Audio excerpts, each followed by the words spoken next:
Okay. Hello, I'm Tara Brabazon. I'm the Dean of Graduate Research at Flinders University, and welcome to Vlog 248, Passion and Belief. This is our Christmas vlog. Woo, woo, woo, woo. Every year we do this. It's a wonderful moment of the year, and particularly this year, it's going to be a bit odd because like COVID, it's going to be a bit odd, but we still wanted to do the Christmas vlog in some form. And look, I would like to apologise on behalf of myself and my entire family that all the people that have watched these vlogs through 2020, you've had to put up with me pretty well the whole year. Yeah, and too much of me is indeed too much because I couldn't really bring anybody in because of COVID. But we decided that the Christmas vlog saga would continue. And as the wonderful person who I'm about to introduce to you just said, there's something fantastically appropriate after what we've been through that actually the Christmas vlog is delivered via Zoom. So in the Christmas vlog, we try to introduce somebody to you who is spectacular. Spectacular. And every year I deliver for you, dear vlog viewers. But this year, look, there are great candidates, we know that. There are great researchers, there are great people. This one I'm about to present to you, this is the Unicorn PhD vlog story. You want to see a unicorn? I want to see a unicorn. You're about to see a unicorn. This is an unbelievable story. If you need something to get you feeling excited about research, then wow, this is the vlog. Here we go. Dr. Narelle Hunter is a lecturer in biology at Flinders University. But let me tell you how she got here.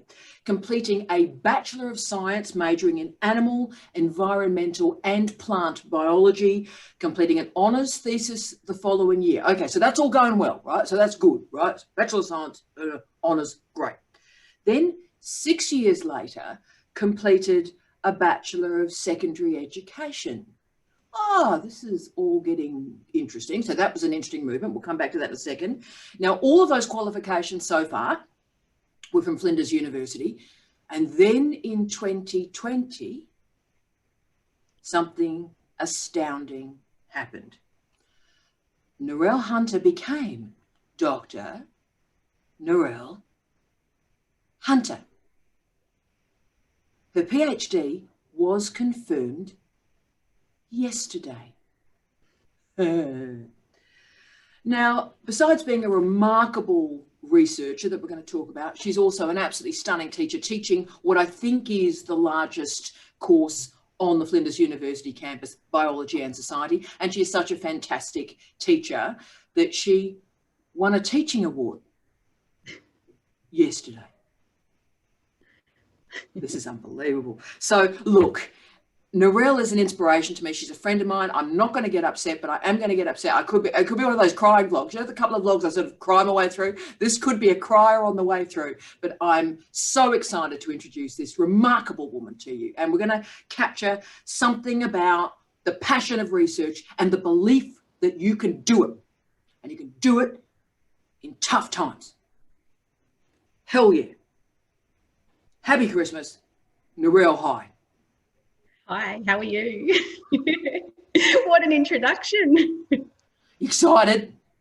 Oh, I'm just happy. I don't know that excited is the right word anymore. There was excitement, there was nervousness, anxiousness, but I'm just at peace. And I think I've just had the very best package of Christmas presents I could possibly have, because it's not just been one. That I don't think this year could actually be topped.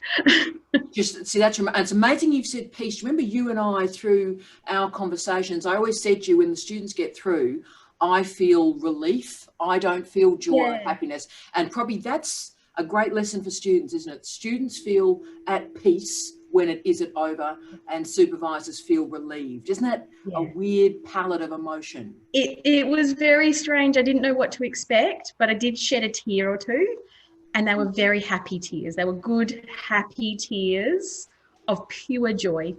Oh, isn't that remarkable? Well, look, let's get into this. Let's share this fabulousness, because I can feel the excitement of all our remarkable viewers today. But look, let's start with the usual question that I always ask students. So what was the PhD about? Now, for students, of course, every student has a fantastic PhD story to tell. What your PhD is about, wow, huge. Tell me about it.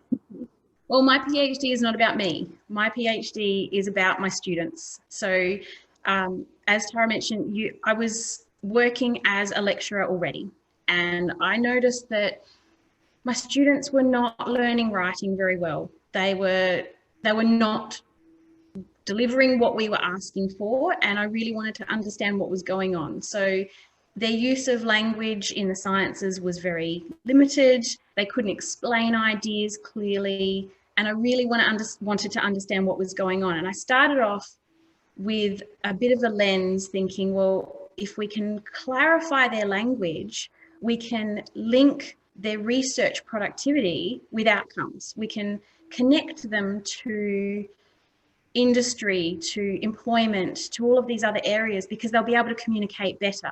Yes. But where it went was so much more than that, so much more than that. So it really became about understanding how writing helps students to develop literacy within their own discipline and become part of that discipline.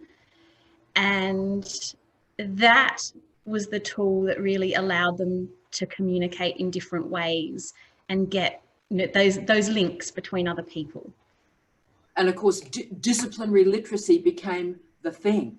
The thing. And before my PhD, I didn't even know what that was. And I think you put together a vlog on disciplinary literacy, and my head was exploding. Oh my God, this is what it is. This is the name.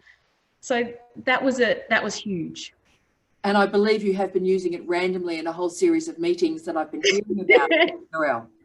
Yes, I have. I've been throwing those words out there and trying to get my colleagues to have a think about what it means and maybe, I don't know, embed it in some of our teaching.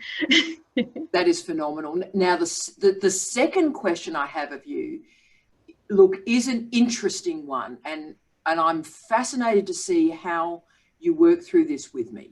And it's a question about gaps and gaps in one's educational career.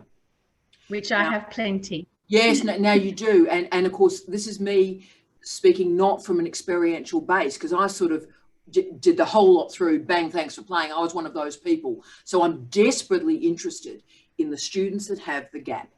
So you have a gap between the Bachelor of Science and the education qualification, and then a gap in the PhD. Talk to me about gaps. Gaps were good. For me, gaps were good because I tried to think about why those gaps existed. And I think it came down to, I had a plan. When I left high school, I was going to be a vet. That didn't work out for a whole range of reasons. And I'm glad it didn't work out. But it meant that I was left without a direction. I didn't know what I wanted to do. I didn't have that focus of, I want to be this, of something to work towards. So I had to approach it quite differently. And the way that kind of came about meant that I finished something and then had to stop and think about, what do I want to do now? And what does that mean? Where can I go with this? What do I want to do with it? What opportunities are there? And that meant some of those gaps were huge, really, really huge. And then you throw in having kids. Amazing. So the gap was helpful. Firstly, it allowed you to have a life and recalibrate education in relation to that life, and that's crucial.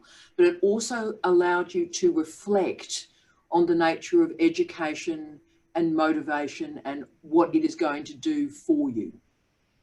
Yeah, absolutely. And really make sure I knew what I wanted to do and why, because I really needed to understand what was I going to get out of this education. So what actually happened after honours and deciding to go into education, there's a whole other story that fits in there. But I discovered that love of teaching. And that love of teaching, suddenly I went, I think I know what I want to do. I know what I'm meant to do. And that began the track that I'm on now. And look, it's so meaningful, because in times where, in 2020 has been a time that we've seen profound disrespect of teaching, teachers and expertise. And we have millions of exhausted teachers around the world who have stepped up to the plate, demonstrated remarkable expertise and resilience and robustness and all those words, but they have suffered to deliver outcomes for the planet. And I think we need to really acknowledge that. Absolutely. Absolutely. I live with one of them. Yeah. And he lives with you. Yes. Which is appropriate considering the house and the mortgage and children and things, but that's great. It's a whole other thing. The next question comes from the gap, but this could be the most inspirational moment for tens of thousands, hundreds of thousands of people around the world watching this. And this is about the PhD, that this was your, and I'll use the old cliche, your second bite at the cherry. So there's a lot of people out there, and these are silent stories where people have had a go and left. Yep. And some remarkable people who have had a go and left return. Now tell us about the return and the success this time, noting that what you're about to say could actually change people's lives. And I hope it does. I hope it does. Because I don't view my first go at a PhD as a failure now. At the time, I absolutely did. I was devastated, but I knew it was the right thing to walk away, because it was in an area that I couldn't do justice. But I had promised myself that when my youngest son was starting school, I would give it another crack. So I'm surrounded by lots of support, and I had made it I was very vocal about it and said, I'm going to do this. It's going to be really tough, but I need to do this for me. So I plucked up the courage and started looking for new supervisors. But this time it was in an area that I decided, that I chose the project. I designed everything. It was very much led by me. The first time around, not so much. So the difference between the two projects is my approach.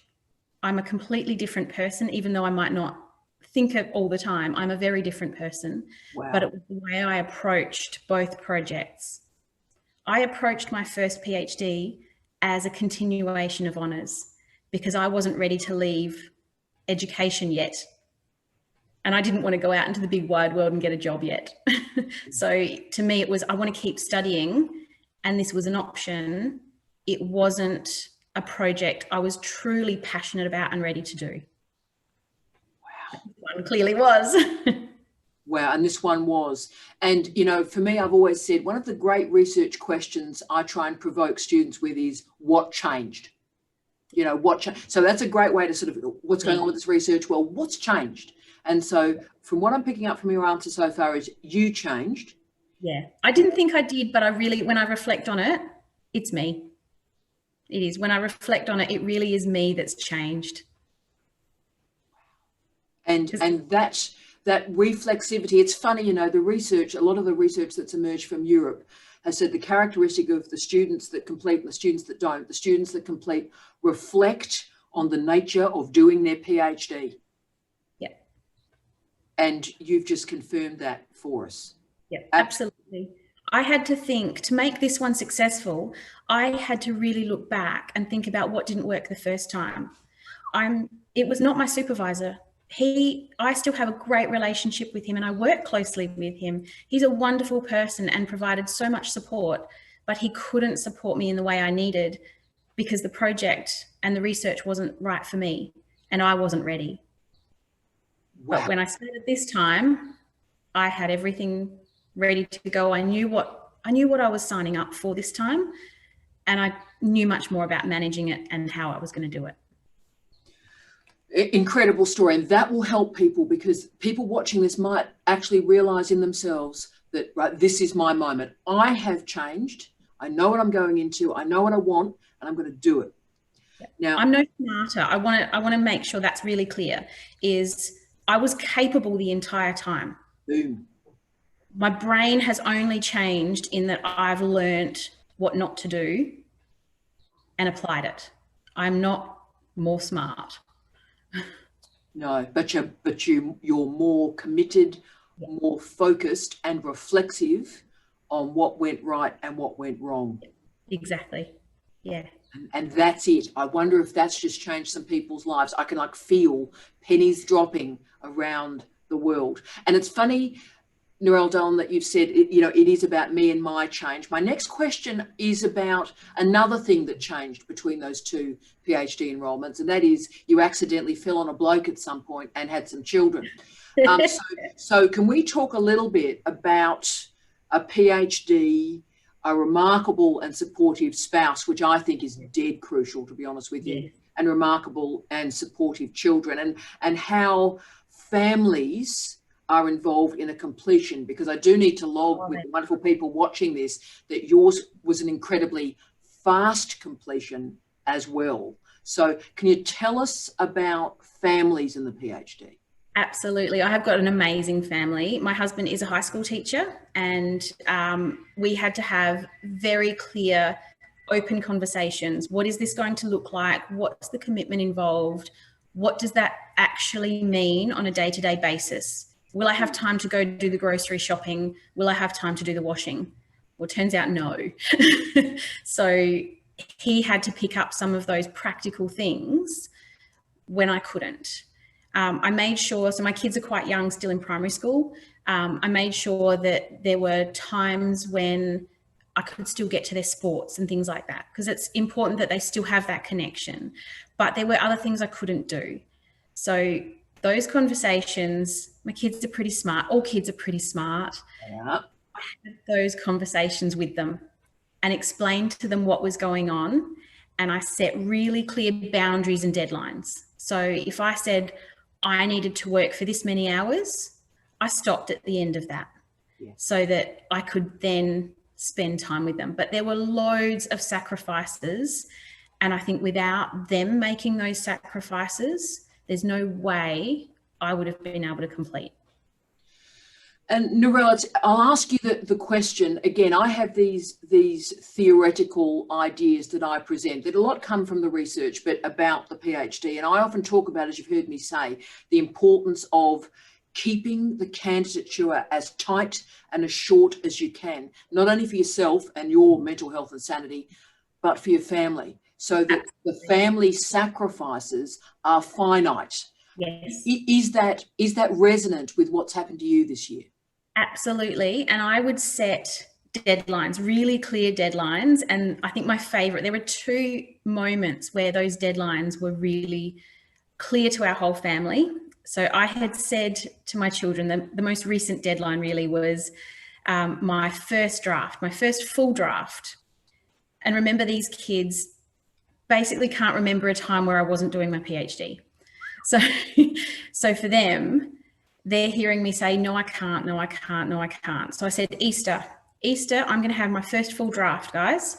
And that means that on Easter weekend, I'm not doing any work. We're just hanging out all Easter weekend. And they kept asking me, are you done yet? It's not Easter yet. Are you done yet? It's not Easter yet. And when Easter came, they're like, it's Easter, are you done? And I had. I remember submitting to you and Jamie my first full draft and just sitting down with a glass of wine going, whew. And it's funny, I remember the picture of that wine on Facebook. That was a very excited glass of wine, can I say? It was. Oh, but those deadlines essentially happened the whole way through. Yeah. So, and we would have small family celebrations. So part of my, when I was writing my interventions, I would put together my interventions and I would have a deadline and a goal and say, by this time on the weekend, I'm going to have that one finished. And then we can go out for coffee and cake. So it might be something little, but it was that celebration. Here's one milestone and the next and the next. And see, that was great for you. So it creates those micro moments of achievement that we always talk about, but also it was great for the family, that the family were involved in the completion. This has happened. And also, can I just say how great it is for your children to see you constructing a deadline, being honest and authentic with them about it, and achieving it in terms of their socialization for their life. Absolutely. And we always are now talking about responsibility, taking ownership for your contribution to something and all those kinds of things. The conversations that it opens up are amazing. Oh, that's incredible. And obviously the unicorn moment of the unicorn vlog this particular week we have to go to. And look, I did want an historical moment of this vlog. A lot of the vlogs move through space and time and can come in at any point and leave at any point when you feel like an intervention on a particular topic. But for the Christmas 2020 vlog, I did want a moment where I look at you and we have an historical moment here that we may look back on in 2 years, 5 years, 10 years when we think about 2020. And so, look, I will ask the COVID question. You produced a quick PhD with a family, with a huge job during a COVID year when people all around you said, oh, look, you can't do it. Or how about you just park the PhD for a while and focus on COVID and teaching? And you said no. That was one of the most empowering no's that I've ever heard a woman say. You went, no, I'm doing this. So can I ask just historically that you talk about COVID, 2020 and the PhD and finishing? Absolutely. So COVID sucked. It really sucked. Thanks, COVID. But it gave me a huge opportunity to learn. So I've grabbed that with two hands and held on for dear life. It flipped my world upside down. Suddenly, my nice, manageable timeline was completely flipped. In the largest topic of the university, we had to go online and all of our teaching is practical. So we had to very, very quickly produce online content. I'm not an online specialist, so had to suddenly do loads of reading to figure out the best ways to produce material, then produce the material, then trial it, run it with students, design a whole bunch of other things around it, and then have the pressure of you need to keep doing this, and why don't you just, you've got plenty of time left, pause for a minute and do this extra work. And that was where I kind of firmly said, well, no, I actually need to get this through because I've got another deadline and that's semester 2. Yeah. And that's really tough. So if I think this is hard now, that's going to be just as hard, and I can't do that with a PhD as well. So I had to stick to my deadline. It meant we had my husband teaching from home, which he's a very practical teacher as well. So that was interesting. We had kids at home doing some schoolwork. And then me thrown in a mix, and I had to work 7 days a week, and I would structure and block all of my time, but essentially I compressed what I would have done normally in 5 days and tried to have a weekend. I just didn't have a weekend. No. So did loads of work every waking hour. Yeah. And can I also say too, the other challenge is one of your two supervisors, a certain Professor Jamie Quinton, was also implementing COVID changes in physics, in first year physics. And you two had this remarkable, powerful dialogue once a week about that. And it was such a privilege to be a part of that. And of course, sadly, you know, your other supervisor was the Dean of Graduate Research, trying to manage 1,000 students working through this. So somehow it was almost like we were sort of in this war, really. It was, and those meetings saved me, honestly. Those meetings gave me insight. I'm not in this alone. You know, it might feel when you're sitting at your computer desk, you're the only one doing this. But to meet with you and Jamie once a week, to see that everyone was in crazy And it was very grounding. We could talk about the kinds of things we were doing, give each other ideas, or even if we were just all out of ideas, just blah. Look, I do remember a couple of those meetings where I think the three of us were we were so exhausted. I think just either just before or just after Easter, where the three of us sort of just looked at each other in the Zoom camera. Yeah. You live?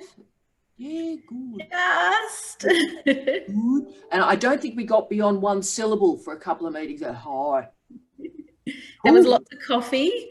But it was lovely. As I said, it was just lovely for me watching, you know, as someone who doesn't teach first years anymore, taught first years for 20 years, to see you and Jamie, I'm getting teary now, seeing you and Jamie managing first year, both of you in highly practical, first year biology, first year physics, and the pair of you were able to make that work and to see you do it together. And it was a lovely moment of interdisciplinary science too, because obviously all the science components, you know, Chem hate the physicists and maths hate the computer scientists and everyone hates the biologists. And it was just lovely to have a proper interdisciplinary conversation that was so meaningful.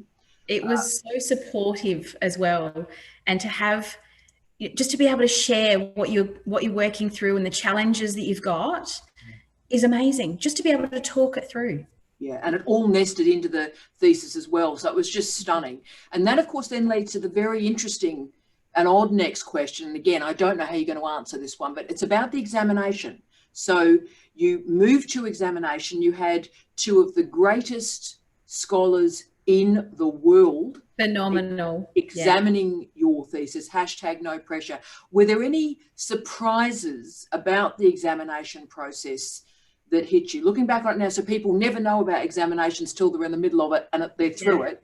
Any tips for punters, anything that was surprising for you? Yeah, I think most of it not surprising, because the OGR at Flinders is amazing. The OGR team are phenomenal. Their communication is wonderful. They're so streamlined that you know the process, so you know what to expect. But there was one thing that surprised me, and nobody could have really prepared me for this. As I was waiting for my results, I kind of knew they were coming soon as the timeline was ticking over. And the day that I happened to get the email that said, "Here are your results," I was shopping with my kids and I was stupidly scrolling on my email. Oh dear, I need to sit down for a moment. So I sat down in the middle of the shopping centre and read this email. And there's all of the examiners' feedback. And poor me's just gone, oh. And of course, the feedback was phenomenal, but I'd been holding on to this anxiety that I'm not a highly anxious person. So I wasn't aware that that's what I was doing, but it all came flooding out. And there was this combination of, oh my gosh, was it good enough? Oh my gosh, it wasn't, but it was, oh my gosh, what does all this mean? And it took me probably a good day and a half to really digest everything and understand it properly. Yeah. And that day was tough. So don't do that in a shopping centre. Don't open your emails in a shopping centre. Well, as someone who wrote the book Digital Hemlock, I'd say don't open your emails on your phone, but that's a whole other thing. Look, and that's interesting. And can I say, because just to clarify for colleagues on this call, right, that what we're dealing with is a double B. So we got a BB, minor correction, minor correction. So in terms of the hierarchy or the majority of decisions, Narelle was absolutely near the top of what students can get, right? So this was phenomenal. And again, probably how I didn't prepare you properly is when outstanding examiners love a thesis, they love it to death. And if they read it properly and they're engaged in it and they're excited, they overshare their excitement. Right? And they go, they read it properly and it was amazing. The feedback, oh my gosh, it was wonderful. And the more I read it, so initially after I got over the initial shock of, oh my gosh, as I kept reading and reading, there were more gems, just these beautiful gems. of comments that were just, oh, they were spectacular. Oh, look, they are. Look, I'll tell a quick secret story from yesterday as well. Because I'm your supervisor, the Deputy Vice Chancellor Research, Professor Robert Saint, had to sign off your thesis as Dean yesterday. And he was reading it, and I was on the phone with him while he was reading it, and he went, "Geez, this is a good thesis. Gee, this is a good thesis, isn't it?" I went, "Yeah, it is. This is a great thesis." Robin, "No, this is great." So, it's wonderful for, I'm sure, Rob, because, Rob doesn't get a chance to work, and he loves the PhD students, and he doesn't get a chance to read the work as much as he would like. He had to in this case, and he absolutely adored it. So it is a great piece of work. But it is interesting how we as supervisors prepare students for the reports, that actually great reports aren't like we would mark an undergraduate assignment. So this is excellent. When you've got the best scholars in the world and they're excited, they will tell you about their excitement and the future work. Yes, and the challenges that they can see and the challenges that they were thinking about as they're reading your work. And to me, as an initial read, I felt that was a criticism, but it wasn't. And it took a couple of reads to really understand that and take it in the way it was intended. Yes. And we particularly see that in interdisciplinary, post-disciplinary theses, because we have to find examiners. No one examiner is going to cover the whole field. So particularly when we're organising examiners, we make sure the whole thesis is covered, but they're coming from different directions, which was the case with you particularly. That was amazing. They were terribly excited here, and they were asking very interesting questions about the others, like, "Oh, I'm terribly excited by this. Have you thought about this?" So I think that's a great tip for punters. That's brilliant. Now, my next question also involves the examination period and how one manages that examination period. Now, we bizarrely, during this COVID year, and I don't know whether we were sharing your wine with you when we made it, but during the examination period, we made a decision to write a refereed article together about COVID and higher education that we called Panic Learning, and the journal Fast Capitalism loved it, and the referee reports were unbelievable, and they were mad. But looking back on it now, I mean, it is madness, isn't it? It is, and I loved that article so much. It's one of my favorite articles because it's so different. And when I look back to the other articles that I have done, they feel really dry compared to that. They're very scientific and very educational. But it was fun to write. So much fun to write. Oh, and it was wild. It's a wild piece. I mean, this is like three people staggering out of a meth den. Let me just tell you what we've done. But in terms of doing an article while the thesis is under examination, I've done it a few times, but starting something new, so not nested in the thesis, and writing that cleanly, is that something, I mean, I've never thought about it, but is that something that you would recommend?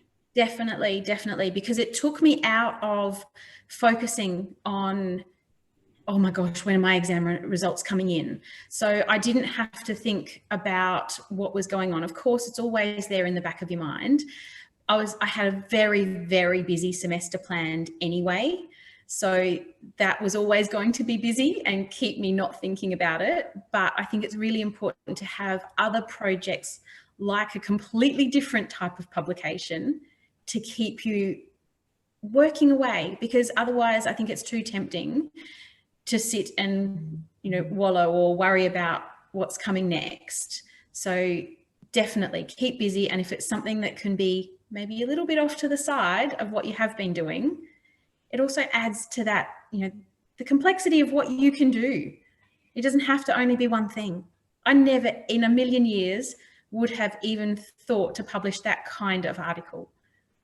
So that was awesome. Oh, awesome. And it's already picked up citations. It's just remarkable. And we think it might end up being a book because it was such a long piece. I think we're thinking pretty forwardly about this, to cut it up and have another go and render it a book. Because I did think that the concept panic learning, is something really resonant there. And of course, the citations have shown we were probably right. Amazing. But Narelle, final question. What a vlog, what a story, what a woman. Now, through everything which is a lot, and everything you've been through, which is a lot, what would you say to everybody out there? There's a lot of people out there watching this, questioning in themselves, are they going to have another go? Or they're of a certain age and they're thinking, has my moment passed?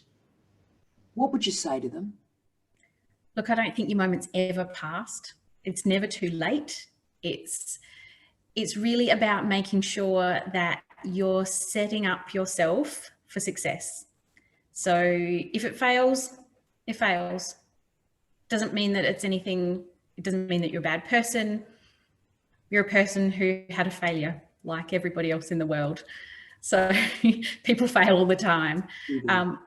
I did sit with that for a long time and it worried me, but I have managed to learn from that everybody fails. And it's because we don't talk about it that makes having another go so much harder. Wow. So absolutely get your ducks in a row and have another go. Well, that's a t-shirt. We're going to make a lot of money out of that. Get your ducks in a row and have another go. Yeah. That's unbelievable. But I'm so moved by what you've just said there, I can hardly speak. So we don't talk about failures in life. We live in sort of an Oprah age where, and yeah, I think social media makes it worse. I think, Narelle, we only show the good times and the fun times, and we don't talk about how hard things were. And that's actually something that's really important, that throughout the entire process of me doing my PhD, I was trying to talk to my students as well and saying, this is what I'm doing. This is really hard. This is why I won't get back to you straight away, because I'm having to work on this side project also. I'm not just the person that you see me as at work. And the modelling, because obviously the size of biology in society, the modelling that you've provided for the students that will follow, you know, that'll take generations to wash through. That is just remarkable. Look, Narelle, you're a special human being. I didn't know a year ago, really, how important you would be in my life. You changed my life. You changed how I supervise. And, you know, astonishingly, you know, I supervised a great deal with my beloved late husband, Professor Steve Redhead, and I never thought I would supervise with Professor Jamie Quinton, a physicist and a cultural studies person. They can have a very happy marriage, but one would never think they would supervise together. And I'm so glad they did. I am so glad they did, because you both changed my life as well. Oh, it's phenomenal. Oh, look, and the thesis is remarkable. The publications from it are remarkable, but that's because you're remarkable.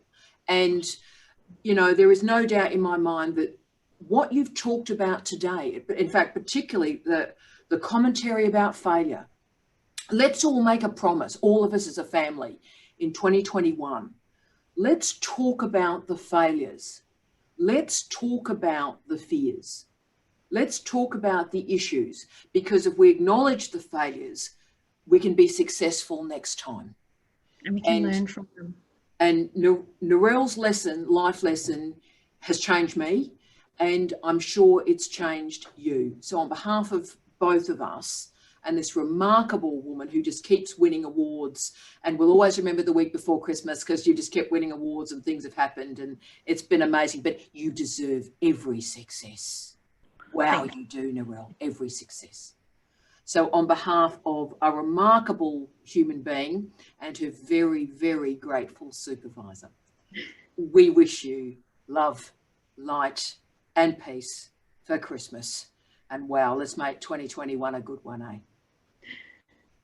Merry Christmas.